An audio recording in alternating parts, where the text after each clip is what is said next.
갈라디아서 2장 22절 3절 읽겠습니다.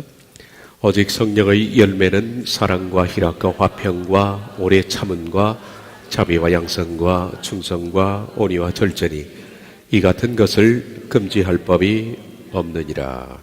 아멘.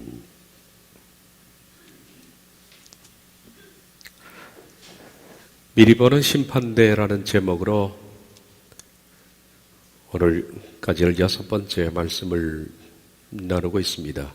미리 보는 심판대는 열매에 관한 것인데 성령의 9가지 열매를 이 가운데 몇 번 설교했습니다만은 오늘은 미리 보는 심판대라는 제목의 열매 설교는 6번째로 마치려고 합니다.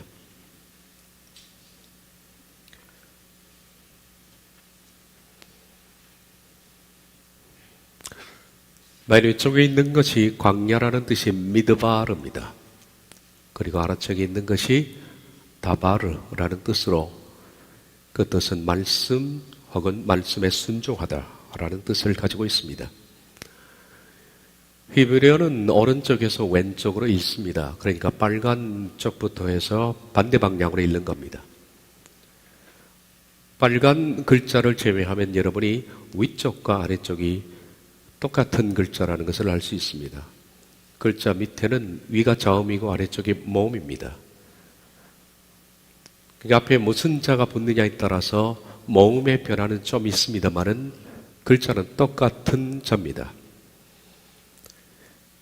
미드바르, 광야, 그리고 다바르라는 것은 말씀 혹은 말씀에 순종하다라는 뜻입니다. 다시 말하면 아래쪽에 있는 다바르는 말씀에 순종하다라는 뜻인데 그 앞에 미자를 붙인 겁니다.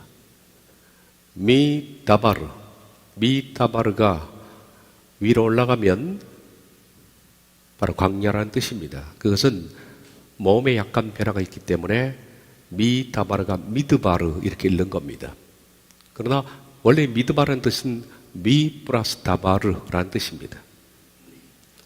히브리어에서 미라는 빨간 글자 미는 무엇을 말하느냐면 장소를 뜻합니다. 무슨 곳이라는 뜻입니다. 예를 들면 히브리어 거룩이라는 뜻은 카도시입니다. 카도시. 그런데 거룩한 곳 하면 미카도시가 모음의 변화가 있기 때문에 미카도시를 읽는 것이 아니라 미크다시라고 읽습니다. 미크다시는 거룩한 곳 성전이 됩니다. 그러므로 카도시는 거룩, 미크다시는 성전이라는 뜻입니다. 거룩하게 하는 곳입니다. 미라는 것은 장소를 뜻합니다. 거룩하게 하는 곳. 다바르는 말씀입니다. 말씀에 순종하다라는 뜻입니다. 이 다바르 앞에 미자를 붙이면 뭐가 됩니까? 미다바르, 말씀에 순종하는 곳. 그것이 바로 광야라는 뜻입니다. 희한한 뜻을 가지고 있죠. 우리가 하나님이 어떤 일을 하시는가 하는 것들을 가장 잘 이해할 수 있도록 돕는 단어가 미드바르입니다. 광야라는 것이 뭘 하는 것이냐? 그것은 하나님께서 하나님의 백성을 말씀에 순종하도록 가르치는 장소라는 뜻으로 히브리어는 미드바르라고 씁니다. 하나님께서는 하나님의 자녀를 어디서 길러내느냐 하면 광야에서 길러냅니다. 이 광야라는 것을 통과하면서 하나님의 자녀들은 이곳에서 하나님의 말씀을 배우게 됩니다. 그리고 순종하는 법을 어디서 배우느냐? 광야에서 배운다는 겁니다. 구약 성경에서 하나님의 백성들이 주로 훈련을 받았던 장소가 바로 미드바르, 말씀에 순종하는 장소, 광야라는 곳입니다. 신명기 32장 10절 상반절을 보면 여호와께서 그를 황무지에서 짐승이 부르짖는 광야에서 만나신다. 하나님께서는 이스라엘 백성들 어디서 만납니까? 편안한 장소가 아닙니다. 화려한 장소가 아닙니다. 왕궁이 아닙니다. 하나님은 이 거친 광야에서 하나님의 백성을 만나신다는 겁니다. 황무지에서, 짐승이 부르짖는 곳에서, 춥고 배고픈 장소에서 하나님께서는 그의 백성을 만나시고 그의 백성들은 이 광야를 통해서 하나님 말씀을 순종하는 법을 배우는 것이 하나님의 구원의 법입니다. 신명기 8장 2절과 6절을 보면 미드바르와 다바르에 대한 말씀이 나옵니다. 하나님의 말씀은 바로 순종하는 법을 광야에서 가르친다는 것입니다. 네 하나님 여호와께서 이 40년 동안에 네게 미드바르 말씀에 순종하는 것, 광야를 걷게 하신 것을 기억하라. 이 광야에서 하시는 일이 뭡니까? 먼저 말씀에 순종하는 법을 가르치기 위해서 하나님은 그를 깨부십니다. 낮추십니다. 이런 너를 낮추시며 너를 시험하사 네 마음이 어떠한지 그 명령을 지키는지 지키지 않는지 알려하려 하심이라. 너를 낮추시며 너를 줄이게 하시며 또 너도 알지 못하며 네 조상들도 알지 못하던 만나를 네게 먹이신 것은 사람이 떡으로만 사는 것이 아니요 여호와에게서 나오는 모든 다바르 말씀으로 사는 줄을 네게 알게 하려 하심이라. 하나님께서는 이 다바르 말씀에 순종하는 법을 가르치기 위해서 광야에서 하나님의 백성을 불러내시고 거기서 낮추신다 하죠. 낮추시고 깨부시면 사람이 뭘 배웁니까? 사람이 떡으로 사는 것이 아니고 하나님 말씀을 인해서 사는 것이구나 하는 것을 배우게 됩니다. 너는 사람이 그 아들을 징계함같이 네 하나님 여호와께서 너를 징계하시는 줄 마음에 생각하고 네 하나님 여호와의 명령을 지켜 그의 길을 따라가며 그를 경외할지니라. 모든 인생은 그러므로 광야에서 하나님 말씀을 배우는 겁니다. 하나님께서 이스라엘 백성들 1세대를 광야에서 훈련하셨습니다. 그리고 2세대를 가나안 땅에 들이보내면서 하나님이 걱정하셨습니다. 왜냐하면 가나안 땅은 젖과 꿀이 흐르는 땅입니다. 곡식이 풍부한 땅입니다. 그 땅에 들어가면 그들 백성이 광야를 잊어버리고 풍부함에 치유해서 어긋난 길로 갈 것을 하나님이 아셨습니다. 광야가 없는 백성은 망하기 때문입니다. 그래서 신명기 이 말씀이 이어서 7절부터 17절까지 이런 말씀을 하시는 겁니다. 네 하나님 여호와께서 너를 아름다운 땅에 이르게 하시나니 그것은 골짜기든지 산지든지 시내와 분천과 샘이 흐르고 밀과 보리의 소산지요 포도와 무화과와 석류와 감람나무와 꿀의 소산지라. 네가 먹을 것에 모자람이 없고 네게 아무 부족함이 없는 땅이며 그 땅의 돌은 철이요 산에서는 동을 캘 것이며 네가 먹어서 배부르고 네 하나님 여호와께서 옥토를 내게 주셨음으로 말미암아 그를 찬송하리라. 이런 땅에 들어갔을 때 골짜기든지 어딘 광야에는 물 먹기가 그렇게 힘든데 이제는 그들은 그런 고통이 없습니다. 어디든 시내와 분천이 흐릅니다. 거기는 밀과 보리가 풍성합니다. 포도와 무화과와 석류와 감람나무와 꿀은 풍부합니다. 이제는 먹는 것이 모자람이 없습니다. 땅만 캐면 철이 나오고 동이 나옵니다. 네가 먹어서 이렇게 풍부하고 배부를 때 그들은 광야를 잊은 백성이 되면 하나님의 백성의 자리에서 벗어나게 되어 있습니다. 내가 오늘 네게 명하는 여호와의 명령과 법도와 규례를 지키지 아니하고 어긋나게 되어 있다는 겁니다. 네 하나님 여호와를 잊어버리지 않도록 삼갈지어다. 네가 먹어서 배부르고 아름다운 집을 짓고 거주하게 되며 또 네 소와 양이 번성하며 네 은금이 증식되며 네 소유가 다 풍부하게 될 때에 네 마음이 교만하여 네 하나님 여호와를 잊어버릴까 염려하노라.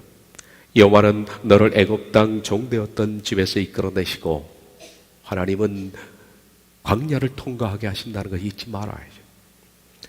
너를 인도하여 그 광대하고 위험한 광야 곧 불뱀과 전갈이 있고 물이 없는 건조한 땅을 지나게 하셨으며 또 너를 위하여 단단한 반석에서 물을 내셨으며 네 조상들도 알지 못하던 만나를 광야에서 내게 먹이셨나니 이는 다 너를 낮추시고 너를 시험하사 마침내 네게 복을 주려 하심이었느니라.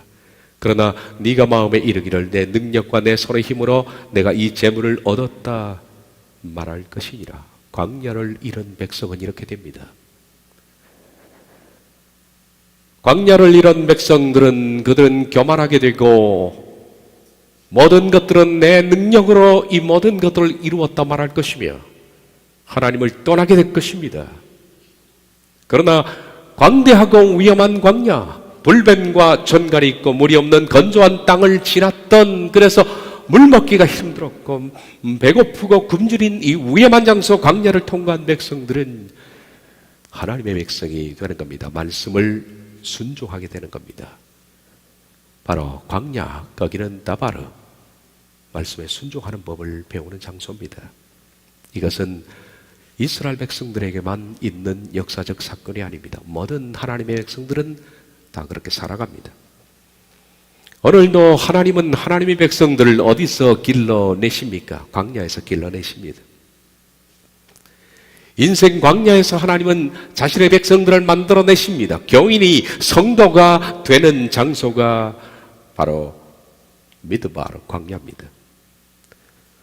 물이 없고 춥고 배고프고 외롭고 사나운 짐승이 있는 곳, 불뱀과 전갈이 이글거리는 광야, 그 광야를 통과하면서 하나님의 백성들은 모진 고초와 괴로움과 마음의 힘든 과정을 거치면서 비로소 사람이 떡으로만 사는 것이 아니라 하나님 말씀에 순종해야만 사는구나 하는 것을 배우게 되는 겁니다. 우리는 목마르고 배고파 외롭고 두려운 상황에 처하면서 비로소 사람들은 하나님을 찾게 되어 있습니다. 무엇이 더 중요한지 하나님을 의지하게 되어 있다는 겁니다. 편안한 상황이 베풀어지면 사람들은 범죄의 자리로 자발적으로 가게 되어 있습니다. 그 광야에서 외롭고 춥고 배고플 때 오직 배우는 것은, 내 인생에 있어서 가장 가치 있는 것은 하나님의 말씀을 좇는 것이구나, 그것 외에는 가치 있는 것이 없구나 하는 것을 처절하게 학습하는 장소가 이 광야입니다.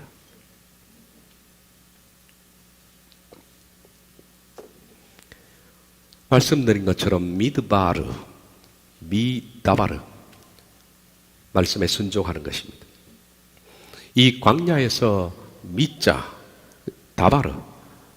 다바르를 빼면 뭐가 됩니까? 미만 남습니다. 미다바르에서 다바르를 빼면 미만 남습니다. 다시 말하면 장소만 남는다는 얘기입니다.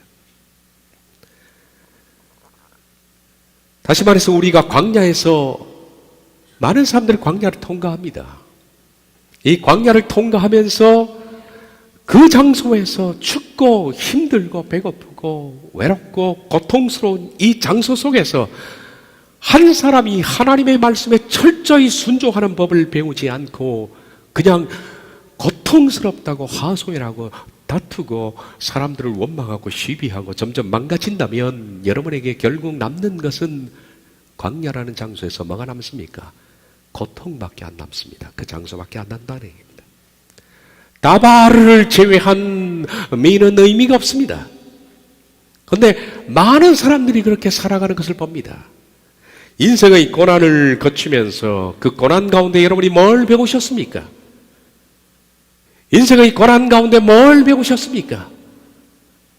고난의 시간 동안에 많은 사람들이 하나님 말씀에 순종하는 법을 배우지 않고 그냥 사람과 다투고 시비하는 것으로 끝나버립니다. 너무 힘들고 입에서 단내가 나고 허리가 휘는, 그래서 빨리 이 장소를 벗어나야겠다는 그 사건 하나, 너무 힘들었어 라는 것만 가지고 나온다는 겁니다. 미드바르는 그 사람에게 아무 의미가 없습니다.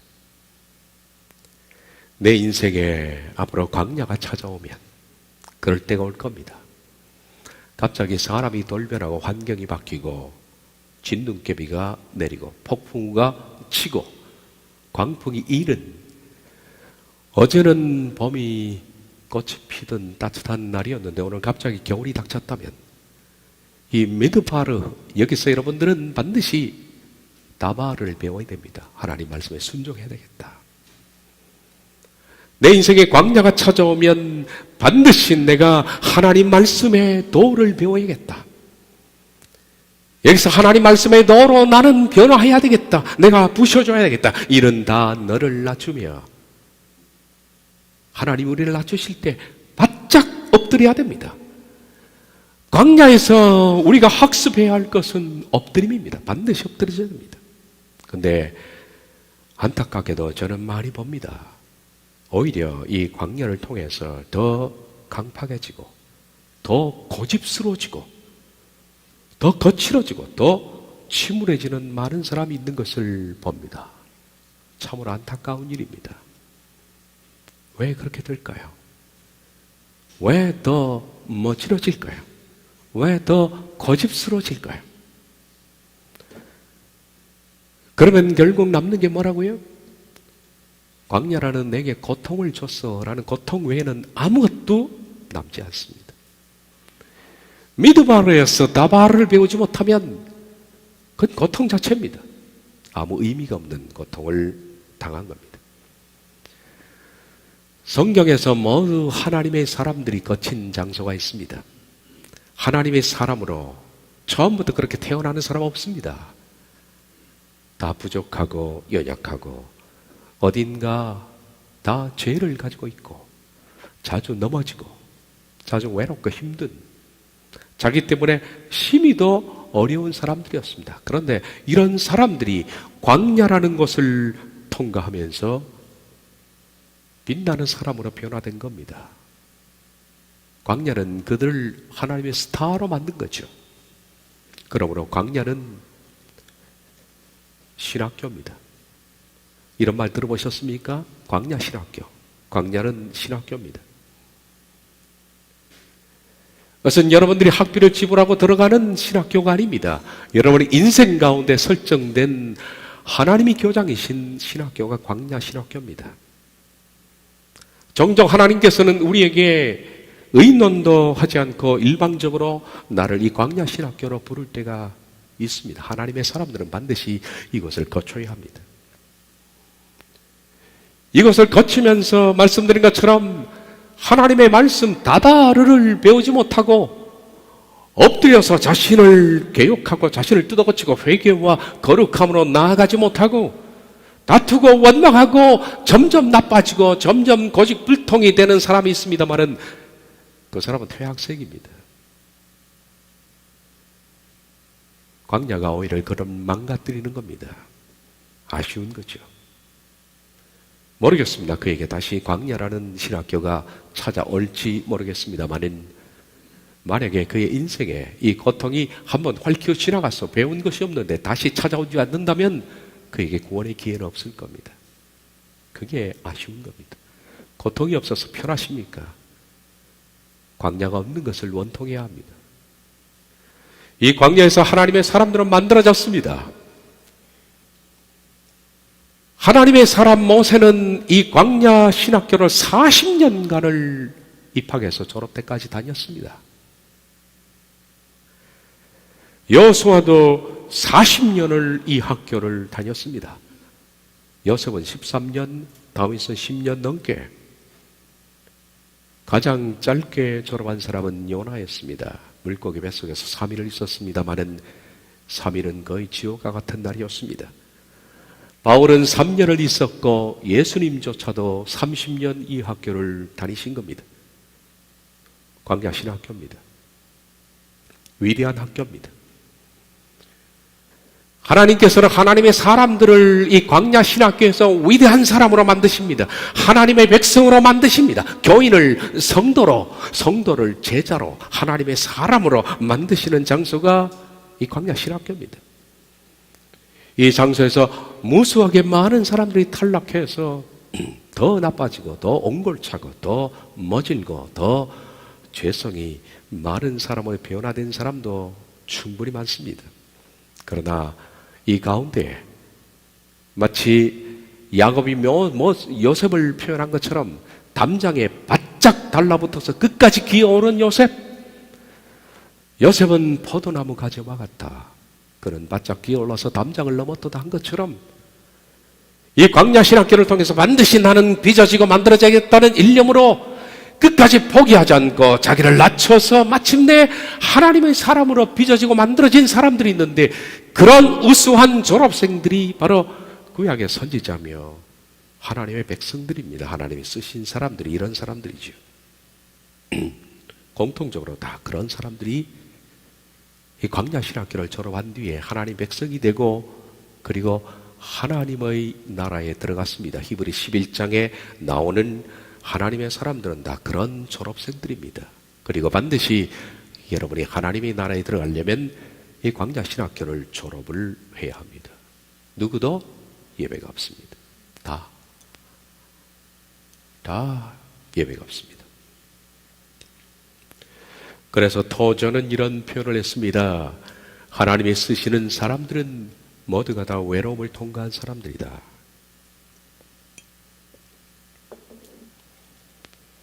외로움뿐이겠습니까? 하나님이 쓰시는 사람들은 모두가 다 고통을 통과한 사람들입니다. 고난을 통과한 사람들입니다. 단지 고난이 내게 찾아왔다는 것 그 자체가 의미가 있는 것이 아니라, 이 고난 가운데에서 내가 말씀에 순종하는 법을 배워 변화되어 만들어서 나오는 것이 의미가 있는 거죠. 토저는 철저한 십자가라는 책에서 이와 같은 좋은 글을 남겼습니다. 성도는 홀로 걸어야 한다. 고독은 성도가 성도로 살아가기 위해 지불해야 할 한 가지 대가인 것 같다. 고독이 고통을 주는 이유는 우리의 본성 때문이다. 하나님께서는 우리가 서로 어울려 잘 살도록 우리를 지으셨다. 사람들과 함께 어울리고 싶은 욕구는 지극히 자연스럽고 정당한 것이다. 그러나 그리스도인들이 외로운 이유는 종종 거듭나지 못한 세상 사람들과의 교제뿐만 아니라 선한 그리스도인들과의 교제까지도 포기해야 한다. 선지자들도 사람들에게 이해받고 싶은 욕구가 좌절되었을 때 하소연했다. 심지어 우리 주님도 주변 사람들의 몰이해 때문에 고통당하셨다.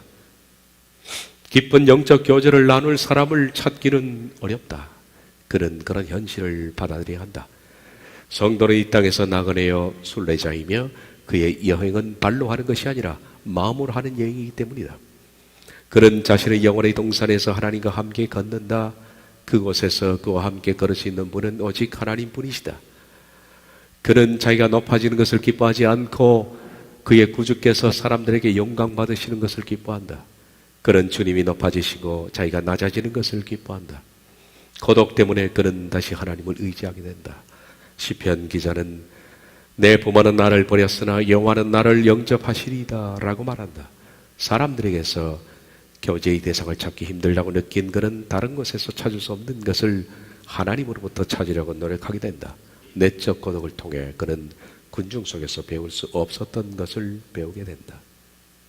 광야를 통과하는 사람들의 심리를 적은 글입니다.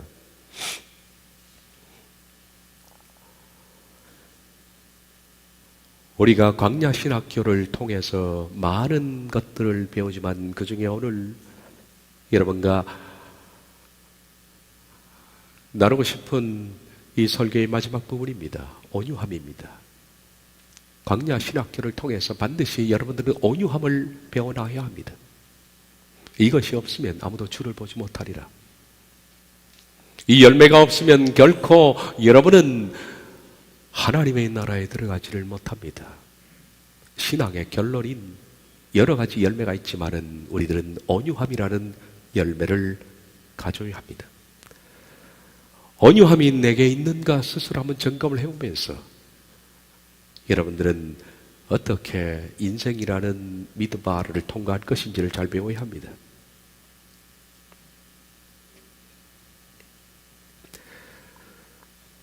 성령의 열매는 논여입니다. 오직 성령의 열매는 사랑과 기쁨과 고요함과 오래 견딤과 자비로움과 선한 사람과 충성과 온유와 절제다. 이 같은 것들을 가진 사람을 막을 수 있는 율법은 없다 라고 말합니다. 온유입니다. 내 속에는 이 열매가 맺혀 있는가?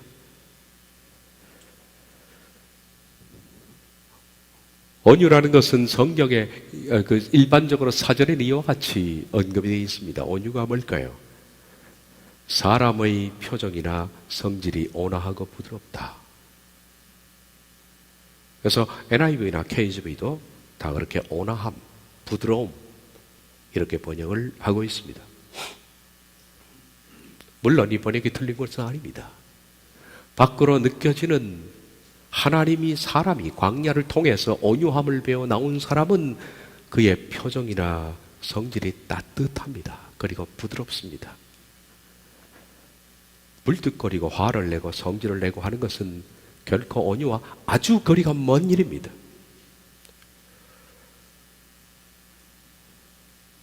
다른 사람들은 내게 이것을 느낄까요? 이 온유함을. 근데 성경이 말하는 온유는 사람의 표정이나 성질이 온화하고 부드러운 것이 더 한 단계 들어가서 어떻게 만들어지느냐 하는 것을 성경이 말하는 온유라는 단어를 통해서 우리가 알 수 있습니다. 이 차원보다 한 단계 더 깊은 차원을 성경이 말합니다. 먼저 온유를 말하기 전에 토저히 이왕 토저히를 우리가 인용을 했으니까 토저히 그린 하나님의 추적이라는 책 가운데 나온 글귀입니다.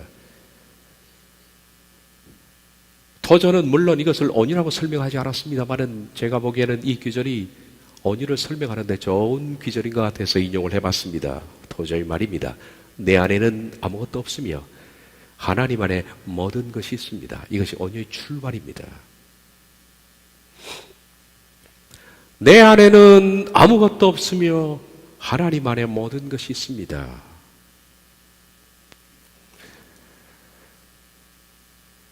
세상에서 말하는 온유는 부드럽고 관대하고 친절한 성품입니다. 다가갔을 때 그에게서 거침이 없는, 어떤 거칠은 것이 없는, 그에게서 어떤 모간한 것이 아닌 아주 따뜻함과 둥글둥글한 모습을 발견하는 것, 아주 친절한 성품, 이것이 세상이 말하는 온유란 뜻입니다. 그런데 성경이 말하는 온유는 이것보다 한 단계 더 들어가서 이 온유가 어떻게 만들어지느냐 하면 내 안에 아무것도 없고 하나님 안에 모든 것이 있다는 사실로부터 시작을 하는 것이 온유입니다. 그래서 저는 온유의 정의를 이렇게 시작합니다. 온유는 어떻게 시작하느냐? 나는 텅 비었다라는 고백에서 시작하는 겁니다. 나는 텅 비었다. 많은 사람들이 자기를 비우지를 않습니다. 너무 많이 내 속에 내가 꽉 차 있습니다.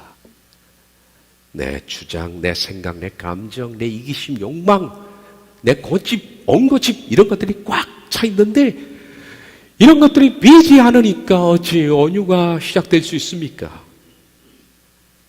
온유라는 것은 내 속에 아무것도 없구나, 나는 텅 비었구나 라는 것을 발견하는 이 위대한 발견으로부터 온유는 시작됩니다. 부드럽고 친절한 그 온유는 여기서부터 시작되는 겁니다. 나는 텅 비었다. 내 속에 있는 것들이 아무것도 아니구나. 내가 기대고 내가 주장해왔고 내가 생각해왔던 모든 것들이 다 옳은 것이 아니구나. 오늘도 사람들은 그렇게 생각합니다. 내가 옳아. 내 판단이 정확해. 내가 보는 것이 맞아. 아직 시작을 못한 겁니다. 아직. 언제 여러분이 시작하겠습니까? 언제? 아직 시작조차도 못한 거예요. 말씀은 귀로 듣는 것이 아니라 마음으로 듣는 겁니다. 누가 귀로 못 듣겠습니까? 누가 내 머릿속에 지식을 축적 못하겠습니까? 우리는 발로 하는 여행이 아니라 마음으로 여행을 하는 그런 나그네입니다. 삶으로 여행을 해야 된다는 겁니다. 나는 내 속에 선한 것이 하나도 존재하지 않구나. 내가 판단하는 이 모든 것들이 삐뚤어졌구나. 솔로몬도 발견하지 않았습니까? 내가 인간을 연구하고 탐구해 보니까 내 속에 두 가지가 있는데 하나는 내가 미친놈이었다는 사실을 발견했다. 전도사에게 제가 말, 모든 인간은 미쳤다. 광기가 있더라. 이런 인간을 뭘 의지하겠느냐. 내 생각이 뭐 옳다고 그렇게 의지해서 주장하겠느냐. 내 속에 선한 것이 전혀 없다는 사실을 발견하고서 그 자리에 앉아서 좌절하고 그리고 나를 부인하는 것이요. 누구든지 나를 부인하지 않고서는, 그리고 자기 십자가를 지지 않고서는 나를 따를 수 없다 한 것처럼 내가 나를 부인하는 겁니다. 내 생각은 틀렸어. 내 판단도 틀려. 옳고 그름이 내 기준이 아니야. 이런 판단의 발견, 내 속에 텅 비었다라는 것을 발견하는 그 순간, 바로 예수님께서 산상보원에서 말씀하신 심령이 가난한 자입니다. 그리고 애통하는 자가 되는 겁니다. 텅 비었으니까 가난한 거예요. 애통하는 것이 됩니다. 나는 텅 비었다. 심령이 파탄되었다. 그리고 내 속에 아무것도 없다. 내가 구원을 이룰 수 있는 어떤 것도 없다. 나는 이 상태로는 결코 구원에 이르지 못할 것이다 라는 것을 발견하고 애걸복동하는 그 사람은 더 이상 자신의 판단과 생각과 주장을 신뢰하지 않습니다. 밀고 나가지 않는다는 거예요. 더 이상 고집을 부리지 않고 자신을 신뢰하지 않습니다. 그에게서 교만이 뿌리채 뽑혀져 나가야 합니다. 바로 이것을 발견하도록 하나님께서 우리에게 주시는 기회가 미드바르 광야입니다. 하나님은 이걸 발견하라고 여러분에게 그렇게 힘든 과정을 주셨습니다. 부끄럽지만 저도 오랜 시간을 이 미드바르를 거쳤습니다. 저는 어릴 때부터, 5살 때부터 수많은 세월을 미드바르 속에 있었습니다. 저는 그것이 너무 싫었고, 왜 하나님께서 저를 이렇게 대하시는가 많이 서운했습니다마는 하나님께서 제게 기회를 주신 것이죠. 제가 얼마나 강팍하고 얼마나 멋지고 얼마나 못됐다라는 사실을 하나님이 발견하셨기 때문에 이걸 낮추시는 최적의 장소로 하나님은 저를 어릴 때부터 부르신 것이라고 생각합니다. 미드바르 광야. 이 미드바르 광야로 부르셨을 때 하나님의 백성들은 이 광야에서 어떻게 하면 벗어날까? 어떻게 하면 내가 개선될까? 어떻게 하면 얻을까? 어떻게 하면 병이 나을까라는 것을 고집하지 말고 다바르 하나님의 말씀에 순복하는 법을 배우기 위해서 낮아지고 엎드려져야 됩니다.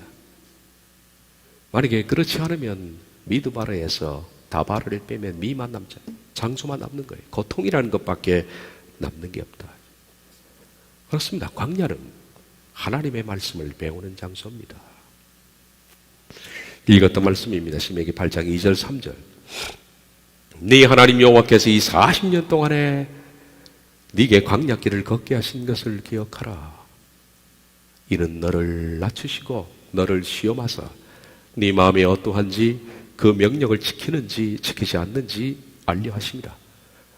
너를 낮추시며 너를 줄이게 하시며 또 너도 알지 못하며 네 조상들 알지 못하던 만나를 네게 먹이신 것은 사람이 떡으로만 사는 것이 아니요 여호와 입에서 나오는 모든 말씀으로 사는 줄을 네가 알게 하려 하심이라. 우린 어느 날 살아가다가 불현듯 그리고 절지에 예기치 못한 순간에 하나님께서 우리를 광야로 불러내십니다. 우리 교회도 보면 광야를 거쳐야 할 사람들이 너무나 많이 있습니다. 오히려 광야로 들어가지 않는 것이 답답할 뿐입니다. 왜 하나님께서 그를 광야로 불러내지 않는데 저 상태에서 저는 그것이 모르겠습니다. 불현듯 내가 감당할 수 없는 고통이 찾아옵니다. 평안했던 내 인생에 광풍이 불기 시작하고 의사로부터 시한부 판정을 받기도 하고 파산 선고를 받거나 절지에 주변 사람에게 나쁜 사람으로 낙인 찍혀서 모든 사람들이 내게 떠날 때 바로 그 외로움과 배고픔과 서러움과 두려움의 시간들이 미드바르 곧 광야가 되는 겁니다.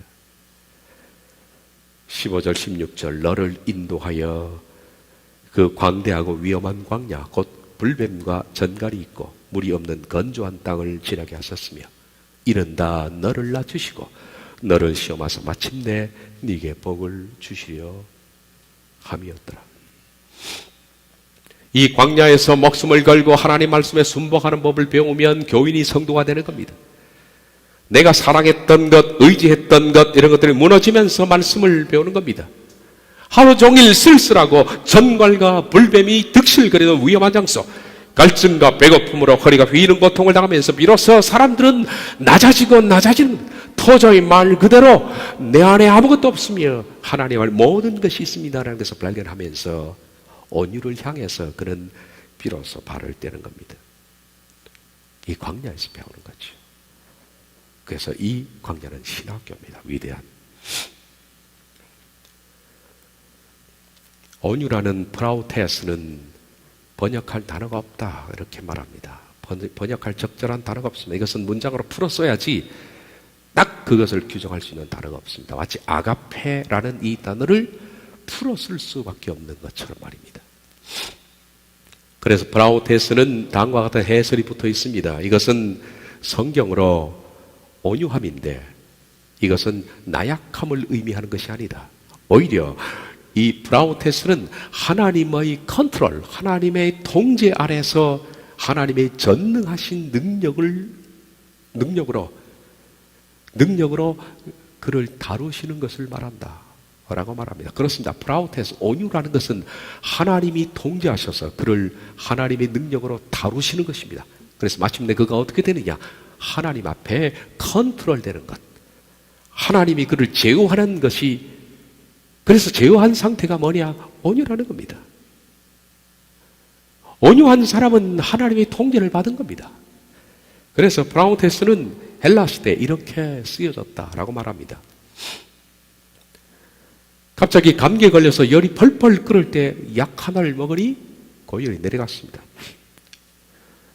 더워서 쩔쩔 매는데 시원한 바람이 부르니까 더위가 식혀졌습니다. 이거 컨트롤이 안 되는 야생마를 한 마리 잡아왔는데 지 마음대로 뜁니다. 오랜 동안에 조련사가 그를 조련하니까 마침내 준마가 됐습니다. 그때 사용되는 것이 프라우테스입니다. 저 야생마가 이제는 통제가 됐네요. 프라우테스, 통제가 됐구나. 그렇게 말하는 겁니다. 모두가 다 외부의 힘에 의해서 통제가 된 겁니다. 온유라는 것은 내 속에 없습니다. 이건. 이 온유는 하나님 앞에서 우리가 텅 비었다는 사실을 발견하고 하나님의 통제로 말미암아 우리를 제압하고 억누름으로 인해서 우리가 마침내 하나님의 통제 아래 들어가서 우리가 낮아지고 낮추어진 상태. 그래서 하나님의 기뻐하시는 것이 뭔지를 발견하는 상태. 하나님의 눈치를 보는 상태. 이게 온유입니다. 그런 사람에게 느끼는 게 뭐예요? 부드러운 것을 느낀다. 원래는 야생마였는데 부드러운 사람이 된 겁니다. 온유는 하나님에 의해서 길들여진 성품입니다.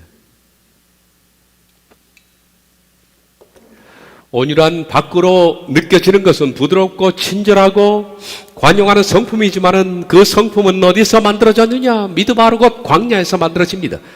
인생의 광야를 만나면서 광대하고 위험한 광야, 곧 불뱀과 전갈이 있고 물이 없는 건조한 시간들을 지나면서 처절히 외롭고 처절히 힘들고 처절히 없는 상태에서 내 자신 속에 내가 스스로 의지할 것이 없다. 내 판단과 감정과 생각을 의지하지 말아야 되겠다는 사실을 분명히 깨닫고 하나님이 그들을 컨트롤함으로 비로소 말씀에 가치를 두고 말씀에 감정을 두고 말씀에 삶을 주면서 말씀으로 변화된 그 사람, 통제된 사람, 온유한 사람입니다. 하나님이 이를 만들기 위해서 우리를 광야로 불러내시는 겁니다. 종종 의사에게 시한부 판정을 받거나 파산당하거나 나쁜 사람으로 낙인시키거나 먹을 것이 없어서 허리가 휘거나 아니면 인생의 밑바닥을 아주 무릎과 손관절이 까지도록 기어다니는 인생이라는 불비, 이 불빛처럼 내리는 폭탄이 내리는 곳에서 그냥 밑을 기늘하고 기어가더라고. 그 고통을 겪으면서 사람들이 뭘 발견합니까? 다바르, 말씀을 발견합니다. 사람이 떡으로만 사는 것이 아니라 하나님의 말씀으로 사는 것이구나. 그러므로 내가 텅 비었다는 것을 발견하기 전까지 온유는 시작을 못하는 겁니다, 여러분. 온유한 하나님의 열매를 맺기 위해서는 우리가 발견해야 됩니다. 나는 텅 비었다. 내 자신의 생각과 판단과 감정은 옳지 않다. 나는 텅 비었다. 고집 부리거나 야생마처럼 뛰지 않는 사람, 그걸 발견해서 고집을 부리거나 야생마처럼 뛰지 않는 사람, 그래서 하나님의 손에 통제된 사람, 그가 온유인데, 온유는 내 자아가 부인되지 않고서는 절대 시작되지 않습니다. 내 자아가 살아서 펄펄 뛰는 곳에서는 온유가 없습니다. 너무 많은 사람들이 온유와 거리가 멀게 살아갑니다. 너무 많은 사람들이.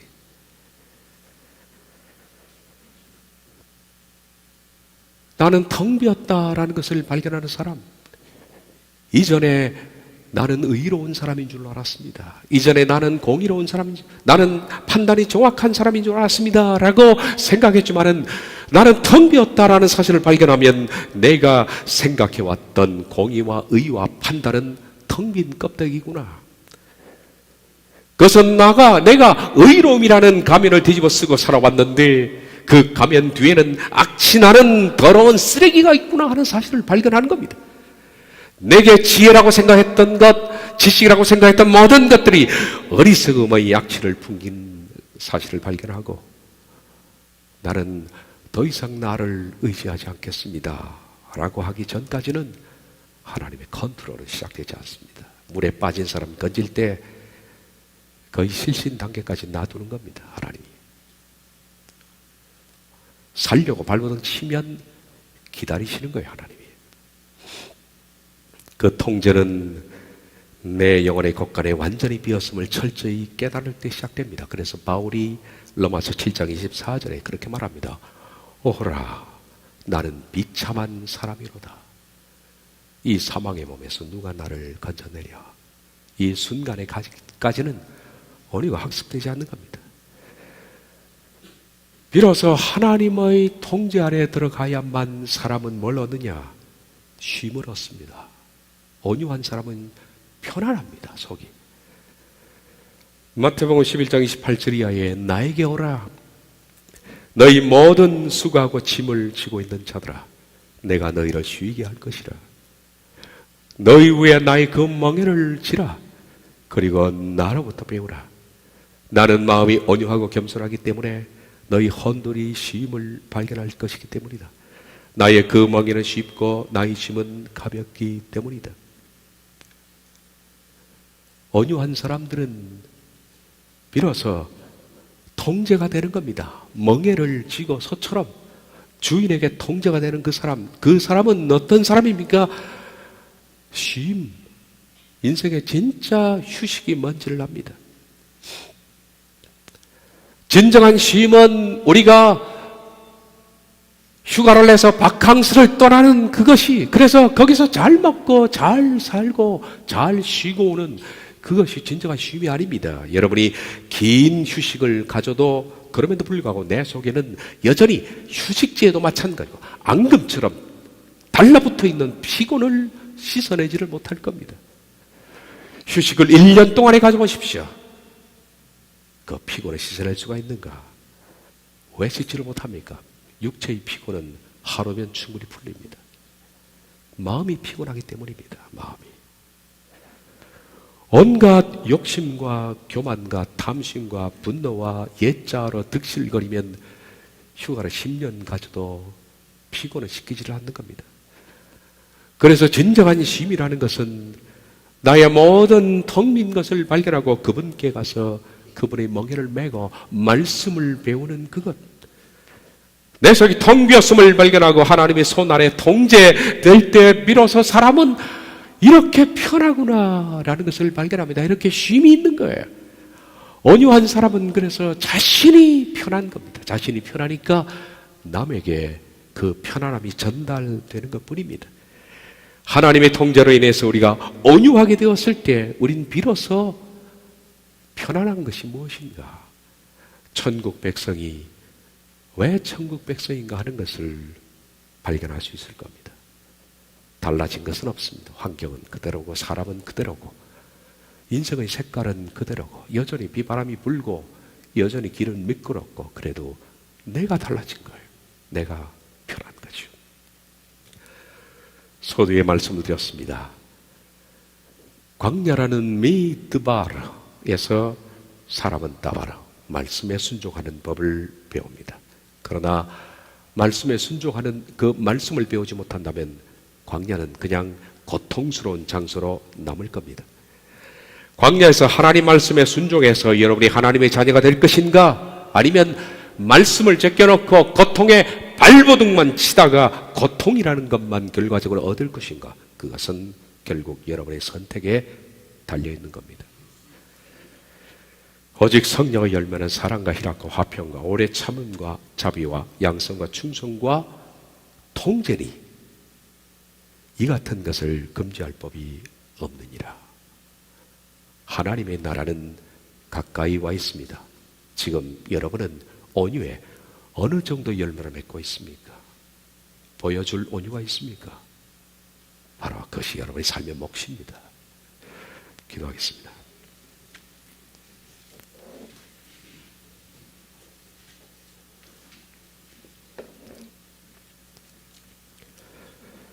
오직 성령의 열매는 사랑과 희락과 화평과 오래 참음과 자비와 양성과 충성과 온유와 절제니 이 같은 것을 금지할 법이 없느니라. 이 열매를 맺어야 되겠습니다.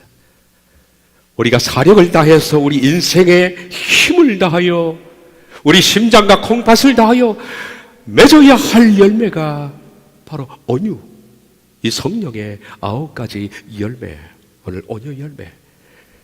그렇습니다. 주님, 우린 내 속에 아무것도 없습니다. 우린 텅 비었습니다.